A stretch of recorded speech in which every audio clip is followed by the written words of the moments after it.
decommissioning. So kalau dekat sini, semua ni sebenarnya akan involve project management. Okay, so project manager akan sentiasa berada dalam team. Okay, kalau macam contoh dekat JKR kan, because JKR ni dia punya pecahan dia berbeza sikit. Okay, sebab dia ada team project. Okay, dia ada team design. Dia ada banyak team. Jadi bila dia involve banyak team, dia akan ada different management yang akan manage the whole, different team lah. Okay, sekejap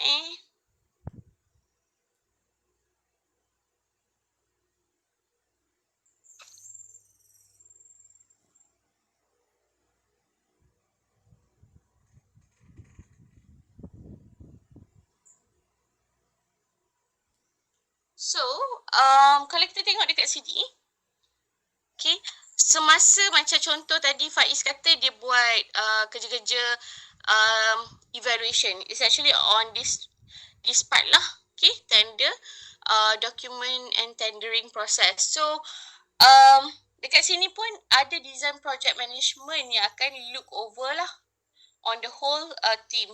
So I believe Faiz, betul tak? Bila you dah buat evaluation, so ada yang akan coordinate. So dalam case you, adakah resident engineer yang akan coordinate the whole tendering process, evaluation tu?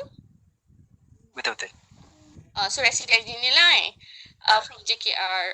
So dia depends kan. Kalau macam saya, dekat bahagian design dekat JKR tu, kita ada ni lah bos yang akan review. Tapi sebab dalam team design, dia dipecahkan into beberapa sub-team.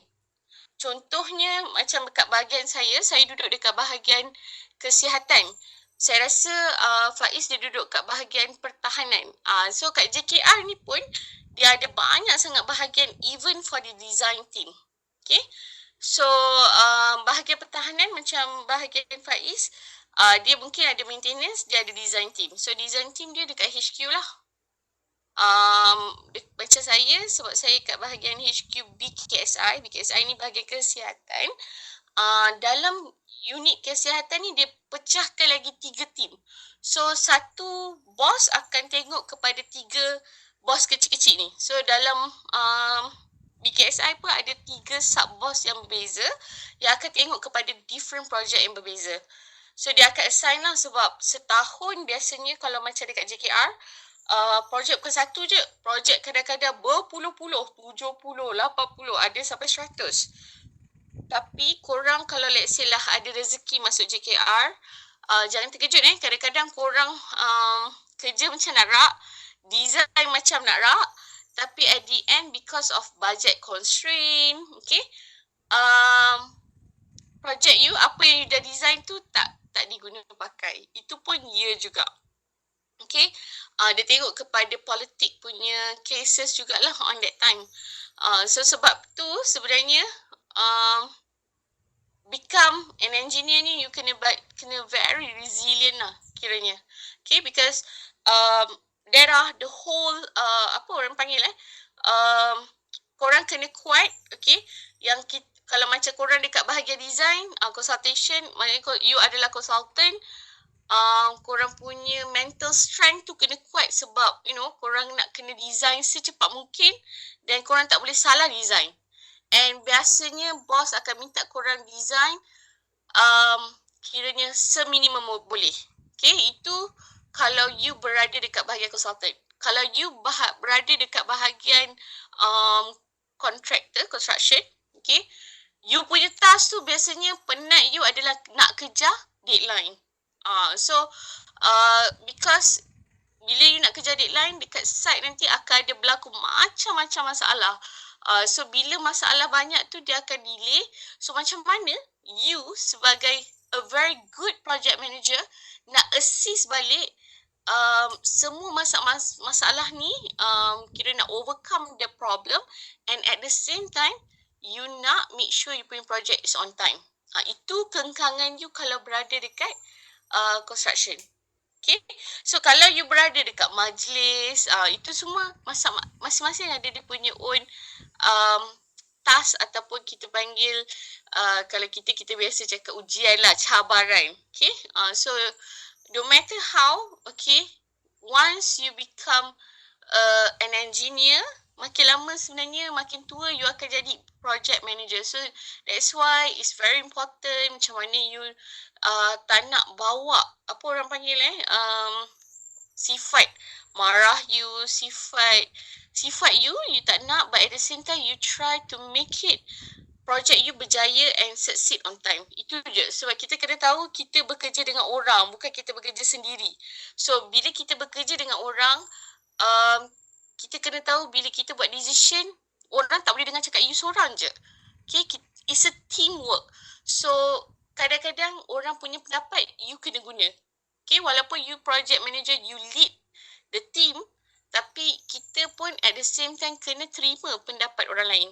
Okay, so that mungkin kita punya whole process tu would be very nice lah. Tak adalah orang ni nak marah, and orang akan tengok based on you punya credibility. Okay, so in order for you to become a good project manager, it is to bring all, nanti saya tunjuk, kita panggil KSA lah, knowledge, skills dengan attitude dalam kita punya diri. Okay, so I think you guys dah tahulah kalau dalam construction site ni besar. So tadi saya cakap itu kalau you duduk kat contractor, kalau you duduk kat consultant, developer, tapi sebenarnya ada banyak lagi lubang kan. Contoh construction site, you duduk kat bahagian supply chain ke, ataupun you bekerja dekat warehouse sahaja, kat factory, ataupun proses plant ataupun mines. Okay, mungkin nanti you dah kerja, kalau macam kawan-kawan saya banyak dekat Johor tu, diorang kerja dekat kilang. Sebab kat kilang ni, kat Johor kita banyak supply PPVC ataupun IBS. So PPVC is volumetric modular house. Kalau korang aware, kita ada PPVC which is actually a modular house. Kalau you tengok jap saya tengok ada tak PPVC. Ada apa-apa ke slide yang saya boleh share? Okay, so kalau contoh kan, dekat JKR pun sekarang dia dah ke arah PPVC ya. PPVC ni macam kalau you nampak kat sini. Boleh nampak? Okay, dekat Singapore, kebanyakan rumah dia dah dalam modular, dalam bentuk rumah kecil-kecil ni. Okay, so kalau dekat Johor, kebanyakan bangunan dia dah dalam bentuk modular lah. Modular ataupun kita panggil IBS lah. So kalau you tengok dekat sini, antara projek kerajaan yang dah menggunakan PPVC adalah Sekolah Rendah Wilayah Persekutuan Putrajaya. Okay, so kalau you tengok dia siap pada Mac 2021, it's very simple. Okay, sebab PPVC ni sebab dia modular, jadi dia tak boleh nak, kita tak boleh nak bina dia terlalu tinggi lah. Maknanya dia double story ke. So kalau you tengok ni, it's a double story and the project contract is about 9.4 million and it is under MRCB. So kalau kita tengok, the good thing of having PPVC adalah dia dapat pendekkan tempoh pembinaan. Okay, kita boleh tingkatkan kita punya productivity rate because tak ramai yang kita akan pakai pekerja dan kualiti dia lebih better lah sebab kita boleh jaga control dia punya kualiti. So, okay, once you become a project manager, you pun boleh become a project manager in a factory juga. Okay, mesti you nak buat benda ni, buat modular, and then bila masuk site, dia ada team dia sendiri.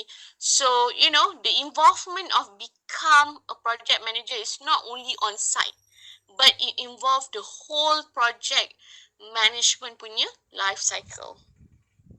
Okay, so ni saya stop dulu lah. Ni kalau kita masuk PPVC nanti kita boleh cerita lagi. Alright, so, the whole supply chain in our construction, it involves customers, designer, contractors, facilities manager, project managers, and also construction managers. So when we talk about project managers, construction managers pun is a part of project manager punya team lah. Okay. So, betul lah macam Faiz cakap tadi. Become a project manager is actually to make sure kita dapat satu kerja, task tu siap. And macam mana kita nak make sure task tu siap is through a good process of planning, organizing, leading, controlling, forecasting, coordinating, communicating, motivating in achieving goal and objective. So sebenarnya paling susah ni sebenarnya bila nak jadi bos. So kalau you tengok kan dekan kita, KP kita siapa? Prof CK. Sebenarnya dia lah orang yang paling susah sekali sebab dia nak kena fikir macam mana dia nak make sure FKA kita berjaya. Sebab dia kena make sure adanya planning kat situ, macam mana dia nak organize, macam mana dia nak lead, control. Sebab tu biasa bos-bos ni gaji dia besar. So kan macam project manager, if I'm not mistaken, last time saya kerja dekat UEM is almost 20k.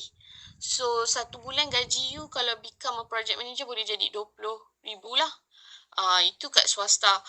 Why? Because of the task and responsibility tu sangat besar.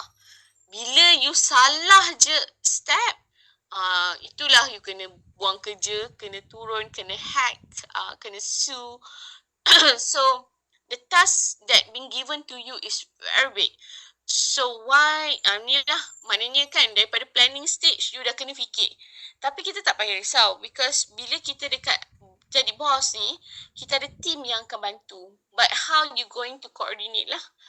Basically that is the thing that you have to look into. Okay? Macam mana kita nak lead, macam mana kita nak control. Macam tadi Faiz kata kena ikut kepada cost, budget. Macam mana kita nak forecast kalau berlakunya hujan. So benda-benda tu ada team yang akan sentiasa coordinate among each other. Dan yang paling penting kita communicating lah. Okay, kita sentiasa communicate. Dan motivate. Kalau ada berlakunya masalah, okay, ada dekat site, kita kena sentiasa motivate dan communicate. Okay, macam yang saya cakap lah, macam contoh, kalau you masuk site kan, kita bertanggungjawab. So kalau macam contoh kontraktor ni, kita kena tahu sebab entiti masing-masing berbeza. Kalau macam kita kerja kat developer, macam tadi, macam Faiz dia resident engineer. Okay, kalau macam projek swasta, saya pernah duduk kat developer. So, bila saya dekat developer, saya duduk dekat RE juga, resident engineer. Sebab saya pernah bekerja intern kan dekat UEM. So, masa tu, coordination dekat site, macam contoh site meeting, kita tak tahu apa kontraktor buat. Okay, macam contoh, korang kena aware lah. Biasanya kontraktor ni dia nak jimat sebab dia kan bid the tender and then tender dia nak kena letak tender yang harga paling murah. So biasanya bila dia letak harga yang paling murah, of course bila masuk site dia cuba tolak, dia cuba kurangkan. So that is not good lah. But then kita sebagai resident engineer ataupun wakil daripada developer kena make sure apa yang kita dah persetujui dalam kontrak, it must be follow. So macam contoh kan, masa saya kat UEM tu, antara tedious work lah, saya tengok sampai sekarang benda tu, isu tu sentiasa berlaku, adalah penggunaan batu merah dan batu putih. So saya nak beli rumah baru ni, saya pergilah U12 dekat Shah Alam yang korang tengok kan, yang kat bawah, yang pintu masuk nak masuk Aeon Setia Alam kat situ ada U12 tau, U12 punya rumah. Tapi sebab kita ada experience, jadi kan saya riki-riki dia punya construction. So bila saya tengok dekat U12 tu, developer campur je batu merah dengan batu putih. Dia sepatutnya dekat bahagian fasad, maknanya kan bahagian dinding depan rumah you tu, dengan tepi, kalau boleh dia sebenarnya tak boleh pakai batu putih tau. Dia kena pakai batu merah. Sebab batu merah ni dia punya strength lagi kuat. And then sebenarnya kalau dari segi thermal, dari segi panas, dia kurang panas compare dengan batu putih. Sebab batu putih ni batu pasir. So bila batu pasir ni dia panas, dia akan panaskan rumah. So saya tengok, tapi batu putih dia murah lagi daripada batu merah. Okay, batu merah ni mahal. So apa yang saya tengok, apa yang berlaku dekat site yang U12 ni, dia campur je. Tapi dia pandai sebab dekat bahagian yang dekat-dekat dengan jalan tu, dia buat betul. Dia letaklah batu merah dulu, lepas tu baru batu putih kat belah dalam lah. Bila tiba kira dekat non-load bearing wall lah. So bila tiba ke tengah-tengah sikit, rumah yang bahagian tengah-tengah, kat situ saya dah nampak dia campur. Batu putih bahagian depan, batu putih kat tepi. So saya sebagai orang yang akan beli rumah, saya takkan belilah sebab once you dah beli rumah, you tak tahu pun batu apa dia pakai sebab dia dah plaster. So that is not a good thing. But then, it's your responsibility kalau you jadi engineer nanti, as a resident engineer, to check benda-benda tu. Sebab kat sinilah kontraktor akan main rasuah. Dia nak kita tutup mata, kita tutup, tak nak jangan cerita. Kat situlah dia start lah. Dia ataupun kalau kita ikut buku sangat, maknanya kita betul-betul follow kita punya rules and regulation, kat situlah nanti akan menyebabkan orang akan start tak suka you, orang cakap you ni buat kerja tak bagus, dia akan negatifkan you lah. Okay, so macam mana that's the reason why become an engineer, kita kena, attitude kita kena betul. Okay, but at the same time, kita pun kena kuat lah dari segi ethics tu sendiri. Okay, sebab we don't want that to be happen. So you have to tell. Tak apalah, orang tak suka, it's okay. Yang penting you dah buat kerja. Okay.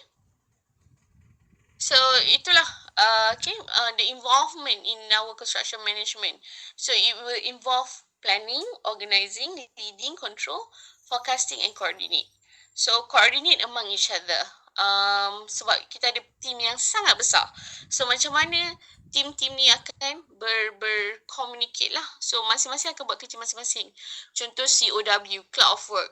Cloud of Work, most of the time kalau untuk projek swasta, dia akan berada kat site. Dia akan tengok, dia akan coordinate team contractor dengan team resident lah, resident engineer.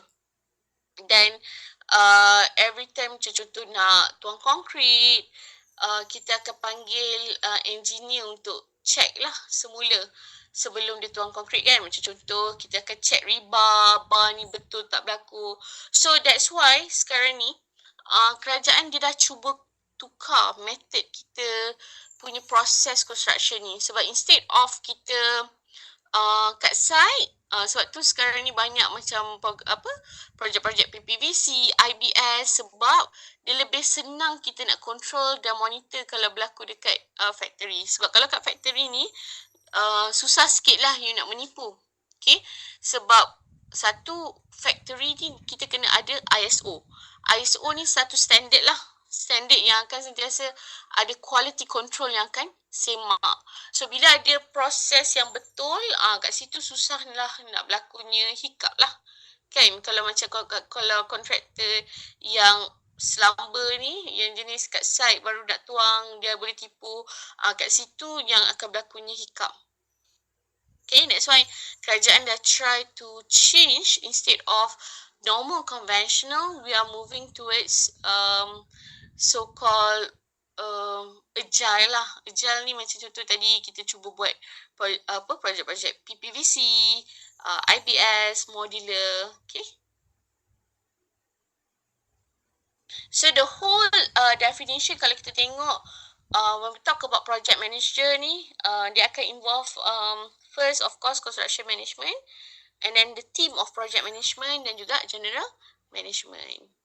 So betul lah macam yang tadi Faiz cakap again. Okay, every time bila kita cakap apa yang kita kena capai, it is based on scope. Apa scope bidang tugas kerja kita, time kita, cost and quality.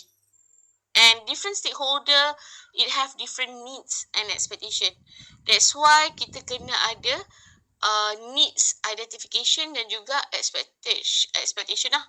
So kalau korang ada berkesempatan, okay, nak sambung belajar after this, cubalah sambunglah belajar juga while you are working. Okay, macam saya pun sekarang ni tengah bantu UiTM untuk kita develop Masters Program Executive. So Masters Program Executive ni untuk yang saya tengah nak cuba bantu adalah untuk Construction Management. Okay, so Construction Management ni kita akan ajar lah. Macam contoh you akan become a project manager. Korang kena ingat so korang dah ada degree. Lepas ni, once korang ada degree, korang masuk je kerajaan, you guys are the boss. Ingat, mentality boss tu maksudnya you are a decision maker. Korang akan buat decision making. So, jangan rasa apa yang you guys belajar ni macam tak ada benda. Okay? Sebab apa yang you belajar kat universiti is just asas. So, bila you masuk kat site, dia akan keep on improve lah. Macam contoh, orang belajar kat sini kan macam fundamental design, RC, reinforced concrete, structure analysis. Tapi bila korang masuk alam sebenar, alam kerja, korang design yang memang software yang designkan. Maknanya you tak ada betul, tak ada salah. Yang penting sekarang ni, asas knowledge you dah belajar kat universiti, macam mana you nak bawa diri you kemudian untuk buat decision making.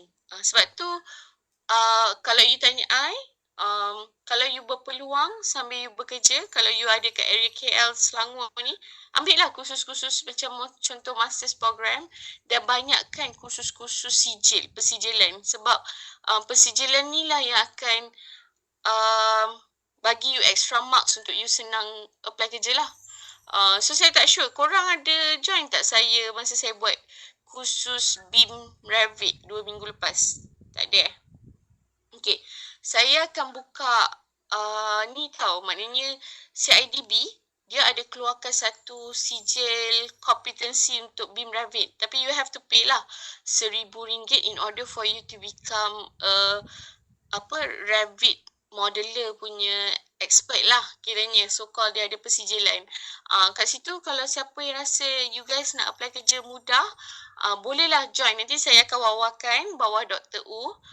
Sekarang ni saya tengah bincang dengan CIDB macam mana nak buat ni lah, buat kursus BIM Revit. Mungkin lepas korang punya final exam. So kita target mungkin awal semester yang korang masuk lah untuk kita buat Revit, BIM Revit nanti. So kalau you guys berminat, cubalah, cuba kumpul duit sekarang, okay, RM1,000. Saya cuba discuss lagi dengan CIDB untuk bagi pengurangan sedikit. Kalau kita dapat, kita boleh adakan mungkin beberapa pelajar. Contoh kalau boleh dapat 100 ke, mungkin boleh dapat murah lagi ke, nanti saya inform. Okay, so cuba dapatkan kompetensi-kompetensi itulah. Right. Alright, so dalam project management macam tadi, kita kena tahu macam mana kita nak meminimumkan ataupun mengoptimiskan cost. Make sure kita punya project tu dalam scope dan dalam time yang dipersetujui. So we have to ensure that managing all mesti involve dalam dalam erti kita punya skop bidang tugas. Sebab tu nanti minggu depan IRJF akan datang kan, dia akan share dengan kita. So you boleh tengok kenapa yang sebelum ni you belajar dengan Dr. Siti Rashidah, CPM. Sebab kita nak make sure kita punya dalam kita punya perancangan projek tu, dia dalam within kita punya time. So you boleh nampak kan, macam contoh tiba-tiba ada berlakunya something dekat site. So kat situlah you nak kena follow. Bila masa time you critical, you guys kan dah belajar critical, saya tanda paper, aduh, ada ramai yang betul. Kalau yang betul semua group betul, yang salah aduh semua salah. So on arrow diagram dengan PDM, ramai yang masih tak ingat cara. So please saya rasa esok hari Jumaat kita akan releasekan korang punya markah projek dan markah test. So you boleh tengok lah. Okay, yang mana yang betul tu ramai betul-betul. bila banyak salah. So ingat your final exam on arrow diagram dengan PDM tu sangat penting. Janganlah on arrow korang buat PDM. So itu yang sangat you kena tengok balik lah. So minggu depan IR Jeffril, Dr. Jeffril ni dia akan ajar korang pasal earn value. So you akan tengok bila korang dah belajar time schedule kan, last time based on arrow ataupun PDM. Sekarang ni dengan time schedule base, macam mana kita nak buat earn value analysis. So earn value ni kita boleh tentukan sama ada dengan budget kita yang ada, dengan cost kita, material kita, adakah kita akan behind the schedule ataupun ahead the schedule. Okay, kita akan tengok benda-benda tu. ACWP, BCWM. So nanti kita akan tengok benda-benda earn value lah. Dr. Jeffrey akan terangkan. Okay. So basically dalam project management ni dia akan involve the whole life cycle. Kadang-kadang project kita involve 3 tahun ataupun 2 tahun setengah. Kalau kita tengok kat sini lebih kurang 3 tahun. So 3 tahun biasanya konsep and feasibility je dia akan mengambil masa 10 bulan. Okay. Kalau you ingat last time saya ada tunjuk konsep and feasibility study. Okay, macam contoh hari tu saya ada tunjuk contoh hospital Putrajaya. Saya tunjuk apa saya pun tak ingat dah. Ni tak nikmat tender.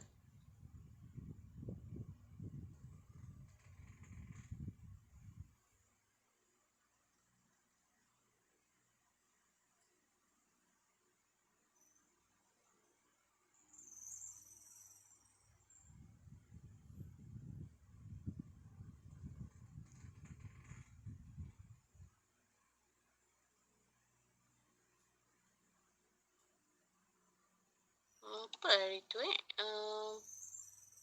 klinik. Apa yang saya tunjuk kat you guys hari tu? Saya pun dah tak ingat. So kita macam ada project briefing.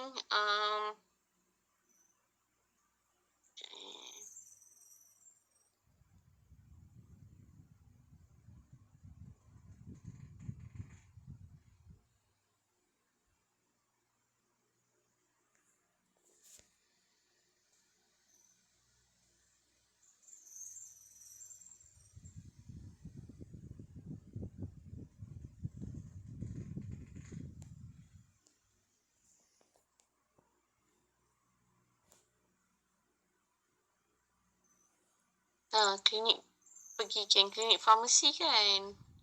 Kompleks farmasi. Kalau you guys ingat lagi yang saya ada tunjuk briefing hari tu, kompleks farmasi. So project briefing ni maknanya kan bila contoh kerajaan bagi kita satu projek, contohlah ini kalau saya attach dekat JKR dia minta kita buat macam contoh facilities kompleks farmasi contohnya. So ini untuk Hospital Tunku Jaafar Seremban. So dia punya kita panggil conceptual masa briefing ni sahaja. Conceptual and feasibility ni dia akan melibatkan lebih kurang lebih daripada 6 bulan lah. Okay, sebab dia akan involve macam mana kita nak buat scope project kita tu apa dia. So banyak benda yang you have to look into lah. Macam contoh ni dia tunjukkan scope project. Kat mana location, accessibility, pelan tapak kat mana. So benda-benda ni kadang-kadang akan ada argument dari pihak doktor. Sebab macam contoh saya tadi, saya ada pernah inform you guys sebelum ni. Kalau macam projek saya, sebab saya dekat BKSI, bahagian kesihatan. So, bila bahagian kesihatan, kita punya klien, walaupun saya ni JKR, saya ni sebenarnya klien, sebenarnya kita dekat kerajaan ni, kita ada klien kita juga. So, dalam kes saya, klien saya adalah Kementerian Kesihatan Malaysia, KKM. So, KKM ni, dia orang akan hantar wakil doktor untuk melihat semula kepada bangunan kita. Macam contoh kan, kita nak buat bangunan kompleks. Macam ni kan kompleks farmasi. So, doktor yang akan assist sama ada, sesuai tak layout ni macam ni. Sesuai tak layout ni macam ni. Dan contoh kalau projek tu dia involvekan, macam contoh kita hari tu ada COVID kan. dia akan involve ada berlakunya pengasingan bilik. Benda-benda tu kita perlukan doktor untuk bantu and assist kita lah. Macam mana cara kita nak letak kita punya susun atur ruang kita. So benda tu normally memang akan mengambil masa sehingga 8 bulan. So that's why kalau you tengok kan, ni kan dia dah bagi cadangan susun atur plan tapak macam mana. Kat sini nanti kita perlukan doktor untuk advice kita lah at the same time. So that's why normally proses untuk conceptual and feasibility study ni will take about 8 months. And then baru kita design. Design ni biasa orang engineer lah yang sakit sebab bos kadang-kadang menjanjikan 3 bulan je kita orang boleh siap ni. 3 bulan habis. Korang tak balik malam sebab kadang-kadang bila kita nak design ni bukan hanya design bangunan Korang kena tahu. Kalau hospital ataupun klinik, dia ada involve rumah guard house, dia ada involve pump house, okay? Sebab akan banyak menggunakan air, rumah, tangki. So, benda-benda tu ada banyak lagi sub-sub bangunan yang kita akan design. So, normally kadang-kadang dia akan involve 7 ke 8 design lah. Klinik, and then dia punya sub-sub macam rumah guard house, pump house, rumah sampah, clinical waste. So depends. So itu pun akan mengambil masa 3 ke 4 ke 6 bulan. Okay. And then proses procurement akan masuk, construction, barulah construction masuk. So the life cycle in construction tu is very huge. Okay. So that's why you need to have a proper planning. You need to know what are the availability of resources, monitoring and controlling. Okay. So, macam tadilah saya cakap, dalam management process ni, dia akan involve planning, organising, control, leading, coordinating, directing, forecasting, communicating and motivating. So, benda ni, setiap ni is a process. Dan setiap ni ada dokumen dia sendiri. Macam planning yang korang belajar CPM lah. So, korang dah ada idea macam mana korang nak plan korang punya timeline. Organising lebih kurang yang macam CPM, dia punya documentation. And then control. Control ni once you dah masuk site, nanti orang site lah yang akan control and coordinate. Lepas tu baru dia akan buat forecasting. And kita akan keep on communicating in between supplier, contractor, okay, dan juga consultant lah, designer. Okay, so this is all involved 4M. Material, money, manpower and machine. Okay, so kalau kita tengok dalam managerial function, okay, Henry Fayol ni is actually the first yang describe there are actually 4 managerial function masa dia adalah CEO untuk mining company pada tahun 18,000 lah, okay, 18,000 century. So dalam semasa Fayol ni dia jadi CEO, dia ada buat manager ni sebenarnya untuk semua level. Tak kisahlah operating ke. So dia involve semasa planning, organising, leading and controlling. Dan semasa dia perform management ni, dia make sure that semua orang ada dia punya function sendiri. Semua orang dia kena tahu setiap division ni dia ada dia punya manager sendiri dan dia punya function sendiri. So that's why ada 4 function dalam management based on Fayol, okay, which is planning, organising, coordinate dan juga control. So simple je. First planning, lepas tu organize, lepas tu macam mana kita nak coordinate among each other dan kita nak control supaya dia finish, siap dalam waktu yang ditentukan. So there are 3 steps in bringing a good planning, which is kita kena tahu goal kita. Macam contoh bila kita nak siap. So biasanya bila kita buat project, okay, sesuatu projek tu kita kena ada timeline kan. Macam korang dah belajar CPM tu, korang punya timeline. Okay. And then macam yang saya tunjuk lah sebelum ni. saya dengan LLM punya progress report kan.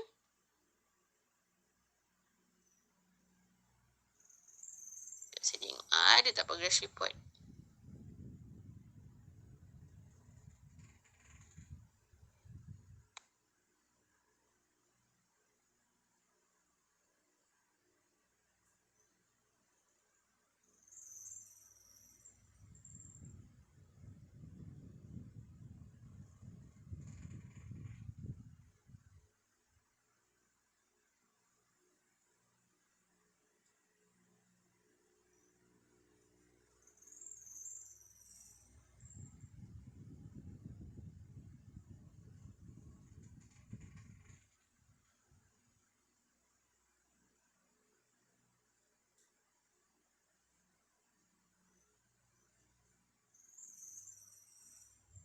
Cuba tengok kalau ada.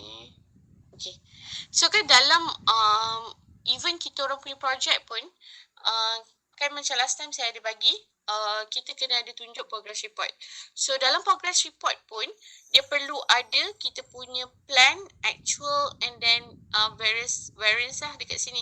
So kita kena tahu biasanya bila kita dapat term of reference, okay, kita punya TOR, kita dah ada certain allocation. Contoh macam procurement ataupun kat sini MOA lah, agreement, semua tu berapa persen.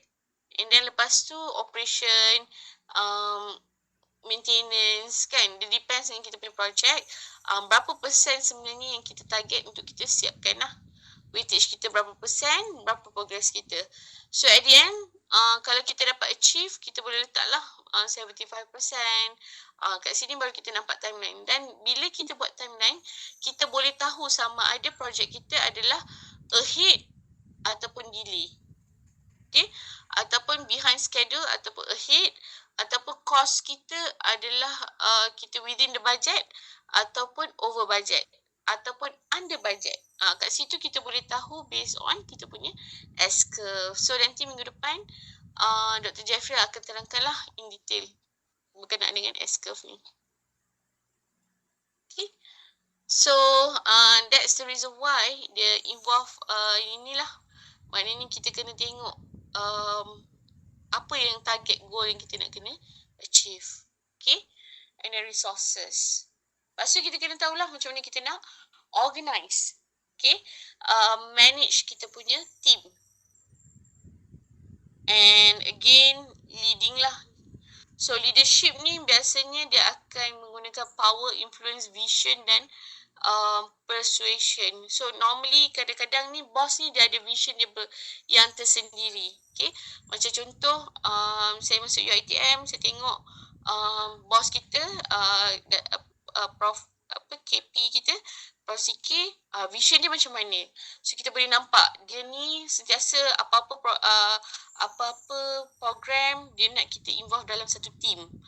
Itu dia punya vision. Vision dia nak bawa, sentiasa bawa team. Kadang-kadang ada bos tak nak bawa team, janji cepat siap. Dia depends. Depends dengan kat mana direction bos kita. Macam dulu saya dekat UTM, saya rasa bos saya ni janji cepat siap. Itu dia punya aim. Tak kisahlah kita tak bawa team, kita tengok orang yang boleh buat kerja, yang tu kita panggil. Itu masa saya dekat UTM. Masa saya kat UiTM ni, saya rasa dia beza pula.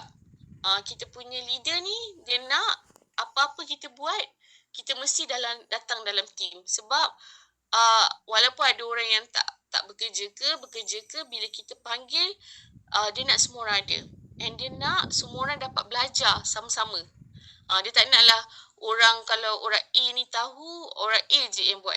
Tak. Dia nak semua orang tahu macam mana proses tu. Itu vision bila saya kat UiTM. So depends macam mana you punya boss punya aim lah. Okay. And then control. So of course kalau you tanya saya ni, I think I'm not a good leader lah. Sebab saya tak suka nak check balik, nak make sure macam mana apa kita punya target sekarang. Itu semua sebenarnya is not a good leader punya peranan. Sebab a good leader, dia akan sentiasa check. Okay, Izzah, you sekarang dekat mana? Apa you punya proses? Macam you guys kan buat projek kan hari tu. Korang nak kena pergi interview, korang dah ada target. Okay, minggu ni nak kena buat apa, minggu ni nak buat apa. So you have to make sure that you well control. So that you punya performance tu is accurate lah and effective. Okay, so dalam management level ni dia ada 3 level. Dia ada first line, middle and top manager. So first line manager ni macam tadilah saya cakap, kalau macam dekat JKR, BKSI tadi, kita ada top management yang kalau you tengok dalam dia punya jawatan tu J54 ataupun jurutera 52. Yang tu biasanya head boss dekat department tu. Lepas tu dia ada middle manager. Middle manager ni contohnya dia punya sub project tadi lah, middle manager.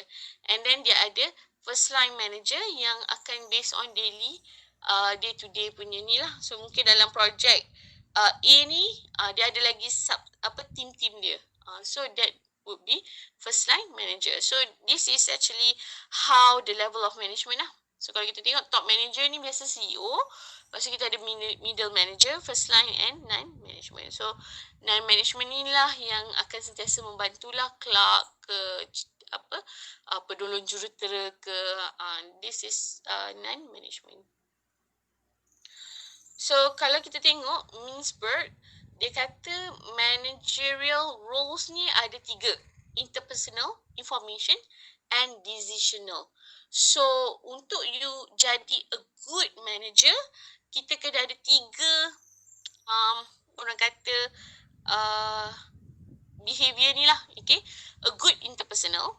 Okay, kita sentiasa ada a good informational, and then kita sentiasa boleh buat decision yang terbaik. That's why tadi saya bagi tahu korang, nanti bila you masuk kerja, korang ni bukan student dah tau.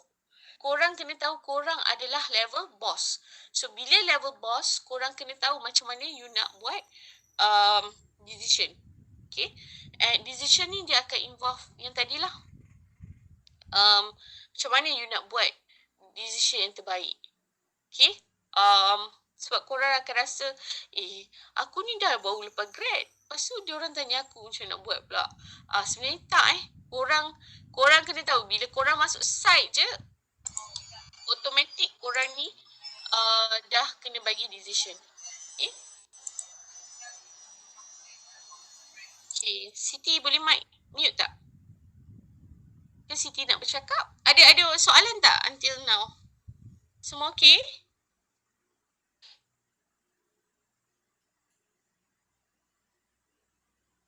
Semua dengar ke saya cakap seorang ni? Okay, doktor. Okay ya? Okay, doktor. Okay, thank you. Okay.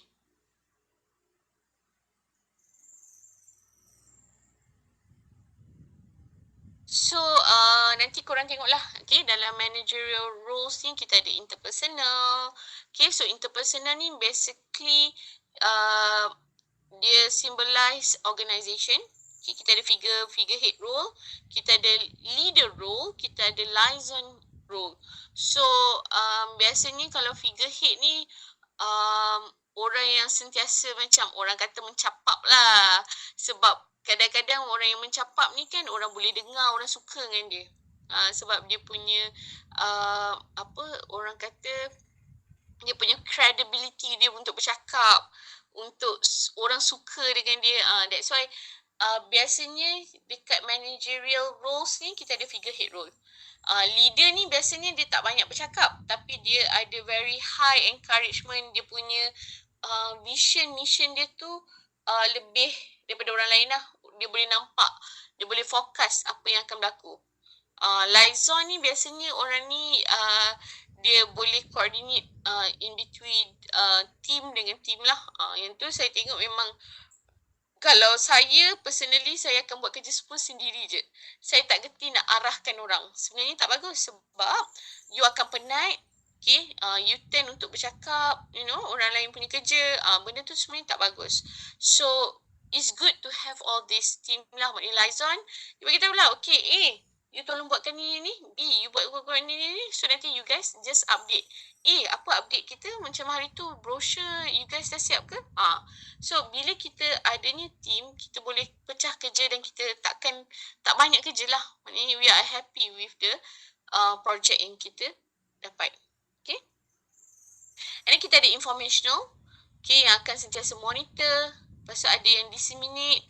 Dan ada yang akan jadi spokesperson role lah.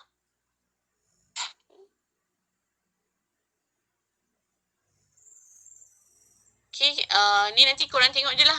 Tak masuk exam. Okay, so I'll just skip lah. Alright. So, managerial skills ni according to Robert Katz, ada 3, top, middle, management dan first line yang tadi.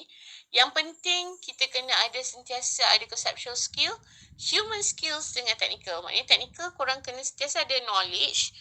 Human ni basically korang kena tahu macam mana nak interact. Conceptual ni macam mana kita nak buat decision making. So, kena sentiasa orang panggil apa? Senada lah, searas. Okay? You have to know how you can increase you punya knowledge, efficiency, quality, innovation, responsiveness. Okay? So, dalam whole project management ni, okay, kalau kita tengok tadi saya dah tunjukkan kita ada daripada concept, initiation sampai maintenance. So, yang bawah ni dalam kotak grey ni is actually macam mana kita nak work as a team dalam project management. So, kalau contoh conceptual and initiation ni, biasanya kita akan sentiasa work dengan kita punya stakeholder. So, dalam management kita kena define apa kita punya goal, apa target kita. Dalam definition project planning, macam tadi yang saya tunjuk, pharmacy, okay, kat situ kita akan tengok klinik tu sesuai tak projek tu, dan kat sinilah kita akan tengok sama ada projek kita ni ada benefit tak, ada ROI dia tak, sesuai tak dengan business case tadi. Tapi sebab kita projek kerajaan, kita tak tengok sangat kepada bisnes. Biasanya bisnes ni kita akan tengok kalau kita dapat projek-projek swasta lah. So kita akan tengok location dia ni sesuai tak kita letak kat sini. Maknanya kalau kita nak buat pump station, kita nak buat stesen minyak, sesuai tak kita buat letak dekat sini? Adakah orang pergi kerja balik kerja selalu lalu dekat area ni? Ataupun orang pergi saja lalu area ni, balik tak lalu? So you akan rugi sebab you hanya dapat pagi, bila pagi orang tend nak bekerja, pergi kerja, you tak dapat duit. Mungkin. So you have to learn the whole process, and dia akan involve sentiasa kepada market needs. Okay, so kalau korang berkesempatan buat project management nanti, masters, nanti kita akan ajarlah need analysis, market needs. Okay, itu semua adalah involvement yang korang perlu tahu, sebab bila korang, again macam saya cakap, bila korang masuk site nanti, lama kelamaan korang sebenarnya akan jadi boss, korang akan jadi management. So korang kena tahu sebenarnya fundamental asas management ni sendiri. Okay, how to get a proper source. Okay, kalau project tu close, kita akan tengok risk analysis, and then kita akan just tengok sama ada budget tu within the budget control, limitation kita, dan juga maintenance. Okay, okay, ni yang saya pernah tunjuk kat you guys. Ini kat JKR lah. Kalau kita tengok JKR, macam mana dia buat project brief tadi kan, project initiation, lepas tu dah confirm conceptual, baru dia akan bagi klien preliminary cost. Lepas tu kalau klien approve, baru kita akan buat detail design, architect, M&E dengan structure. Kita akan prepare key plan. Lepas tu baru kita akan hantar kepada BQ, dan kat sini lah baru kita masuk tender untuk construction. Sebab kebanyakan projek JKR ni dia adalah conventional perunding. Maknanya perunding ni biasa orang dalam, tapi kontraktor baru dia sub keluar. Okay, so baru you masuk site, ni lah, aspect drawing semua ni lah yang akan involve. Okay. So, okay, ni just kalau kita tengok dekat authority ni, kalau ada project manager, ada designer division, construction division, macam tadi saya cakap lah JKR. Kalau project manager, dia ada project team. Project team ni akan sentiasa buat dia ada client relationship, project cost control, planning, scheduling, coordinating, design criteria. Tapi kalau you duduk bawah design division, you akan kena buat lah yang tadi, drawing, shop drawing, function kita kena tengok, final test macam tadi lah yang saya tunjuk ni, korang kena buat prepare key plan tadi, buat detail drawing. Ni biasa dekat design team.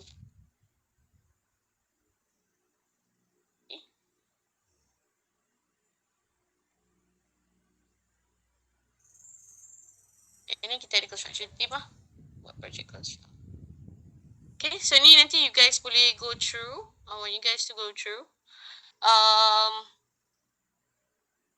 I think this one I can just skip sebab yang penting sekarang kita nak tahu apa sebenarnya roles and responsibility of become a project manager. So kalau kita tengok parties yang involved dalam construction industry ni ada banyak sangat. Kan, kalau kita tengok, kalau authority ni kalau you nak dapatkan kelulusan bomba, banyak yang kita nak kena dapat kelulusan daripada authority. And then kalau consultant, dia akan involve, adakah dia project management consultant, adakah dia akan involve, mestilah dia akan involve architect, QS, land surveyor, engineer, civil structure, M&E, landscape, okay? Ada contractor. And then bila kita masuk dekat bank, akan ada bank, credit corporation. Dari segi manpower, orang yang membantu dekat site, kita ada technologists, ada technician, skill worker, semi-skill, unskill, and kita ada supplier, nominated supplier, manufacturer, importer and distributor. So ada banyak sangat orang yang akan involve dalam team. So it depends. Kalau kita tengok, again, the whole ni dia ada deliverables and dia ada control. So siapa yang akan deliver the whole process ni dan siapa yang akan control. So kalau kita tengok kat sini, initial and feasibility study, internal company lah of course. And then kalau external, land office procedure, okay, planning and design, procurement. So these are all the teams yang involved. Okay. So yang penting dalam stakeholder ni, kita ada klien dan kita ada kalau klien tu dia involve superintendent officer, KSO, project manager, dan juga orang yang akan responsible dalam contractual. So kita ada contractor, supplier, okay, construction work and managing. Okay. So dalam proses management ni juga, dia ada designer lead practice, kita ada manager lead practice dan kita ada contractor lead practice. So depends, kita ada designer, manager dan juga contractor. So kalau macam contoh designer lead practice, biasalah arkitek yang akan lead the whole project. So basically kalau arkitek yang lead the project, dia akan pilih contractor based on selection tender yang macam tadilah Faiz bagi tahu, dia orang akan buat evaluation. So kalau macam contoh manager lead practice, basically manager ni adalah orang yang daripada klien, dan dia ada specialist contractor yang dia orang akan select lah. So biasanya manager lead practice ni kalau dia involve projek-projek yang special case, macam contoh buat jambatan Pulau Pinang, kan?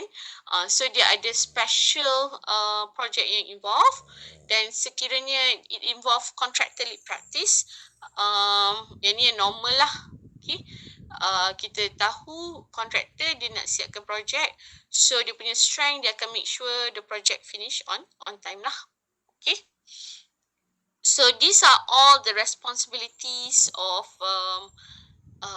professional project dalam construction. Kita ada civil engineer, biasalah SO ni apa, superintendent officer ni yang akan lead the consultant.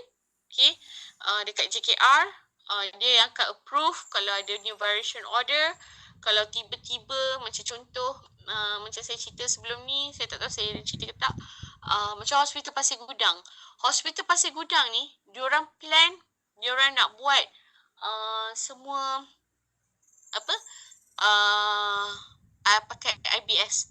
Sampai kat ground surface pun, ground floor pun diorang nak pakai IBS. So adanya variation order lah, ada berlakunya pertambahan kos dekat situ. So they discuss macam mana nak improvekan kos lah dekat situ. So kita kena tengok lah, okay, macam mana kita nak involvekan kos kat situ. Lead coordinating meeting, coordinate with local authority dan overall supervision. Okay, and then kita ada architect, ada QS. So I hope you guys tahulah QS punya function. Resident engineer tadi, RE, dia akan tengok whatever kerja-kerja yang dekat site, coordinate, validate. Okay, and then kita ada site manager untuk contractor yang akan manage labor, material, plan, budget, stuff like that lah. Okay, so nanti you guys can just go through. Okay, so untuk esok, okay, since kita ada assessment daripada PM Dr. Jazuri, dia akan datang dan menilai kelas kita. So saya nak bagi korang task dulu. Okay, task ni tak perlu hantar, task ni hanya akan dibincangkan dalam kelas. So everybody kena team dalam group masing-masing. So apa yang I nak you guys buat adalah, okay, korang masuk dalam team masing-masing, team yang korang punya projek hari tu. Esok saya nak korang buat a very simple sahaja discussion. Okay, hari ni balik saya nak korang study sedikit pasal apa tu Agile Project Manager. So again, saya nak korang study sikit apa tu Agile Project Manager. So kalau kita tengok kat sini, Agile ni secara senang lah, macam mana kita nak resilient, macam mana kita nak jadi kreatif. Kalau dulu, okay, kita tengok kita pakai taxi, okay, tapi sekarang kita ada Grab. So macam mana you sebagai project manager nak coordinate your team untuk jadi Agile Project Manager. So kalau macam contoh traditional project manager dulu, apa dia punya target, apa dia punya aim, resources yang dia buat untuk target, macam mana dia buat contoh projek, dan apa projek yang mungkin ialah janji projek siap, mungkin ada hiccup. Tapi to become an Agile Project Manager, korang kena sentiasa ada satu vision. So contoh korang nak create satu team, tak kisahlah, tak semestinya you buat projek construction. Mungkin korang boleh ambil contoh dulu kedai kopi dulu macam mana. Lepas tu kalau kedai kopi sekarang, you nak buka bisnes, you adalah project manager untuk kedai kopi Zeus contohnya, macam mana you nak create the vision, macam mana you nak aim the vision, macam mana you nak initiate project, initiate the team, and then macam mana you nak make sure you punya target tu hit incrementally. So saya nak korang buat satu slide sahaja. Okay, contoh kalau dulu you ambil satu bisnes, okay, bisnes yang zaman dulu dengan bisnes zaman sekarang yang menggunakan Agile Project Manager. Agile Project Manager ni macam saya cakap lah, kalau contoh dulu kalau kita ada satu projek kerajaan, kita ikut traditional method, siap satu persatu. Jadi masa tu akan jadi, instead of boleh siapkan dalam masa setahun, dia jadi 3 tahun. Tapi sekarang ni, because of kita ada become an Agile Project Manager, korang boleh cepat siap sebab korang ada satu team. Okay, team ni yang akan evaluate apa masalah dekat site. at the same time diorang akan mengubah, macam contoh ubah business you. Kalau dulu kita try macam contoh Zeus dia jual kopi je. So dia tengok kopi tu dalam masa 1 bulan berapa ROI dia. Tapi bila Agile, dia tak nak je kopi. Dia cuba letak curry puff. Sekarang ni kalau you tengok dekat apps Zeus, dia ada ice cream pula. Ice cream yang dia coordinate supaya orang sentiasa beli kopi Zeus. So bila orang beli kopi Zeus, dapat ice cream. So nampak tak dia punya konsep dia buat bisnes tu sentiasa berubah. Itu adalah konsep agile management, di mana kalau you diberi satu masalah, you boleh proses dengan cara yang berbeza. So mungkin you boleh pakai TikTok ke untuk dapat business you. So I want you to prepare a very simple slide macam ni. Okay, saya akan panggil dua group esok untuk present semasa PM Jazuri masuk lah buat assessment. Okay, boleh? Ada soalan tak?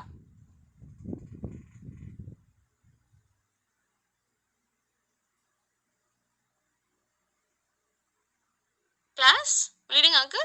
Boleh faham tak? Boleh. Simple je kan? Okay, so saya nak korang ambil satu business model yang zaman dulu dengan zaman sekarang. So based on 4 benda ni sahaja, korang ambil lah contoh dulu traditional method macam mana. So sekarang ni kalau you become a project manager, macam mana you nak jadi agile project manager, macam mana you nak create vision yang baru dengan guna TikTok, guna apps, you akan bangunkan satu online platform. So you boleh bagi tahu apa you punya vision, macam mana you nak initiate project. Ni saya akan letak ini semua kat dalam You Future lah. Ataupun ni mungkin you guys boleh snap dulu dan boleh discuss. Esok saya akan panggil satu team masa PM Jazuri ada dekat dalam group untuk present. Okay, so I think that's it for now. Okay, now pun dah pukul 9.30. Ada soalan ke daripada kelas?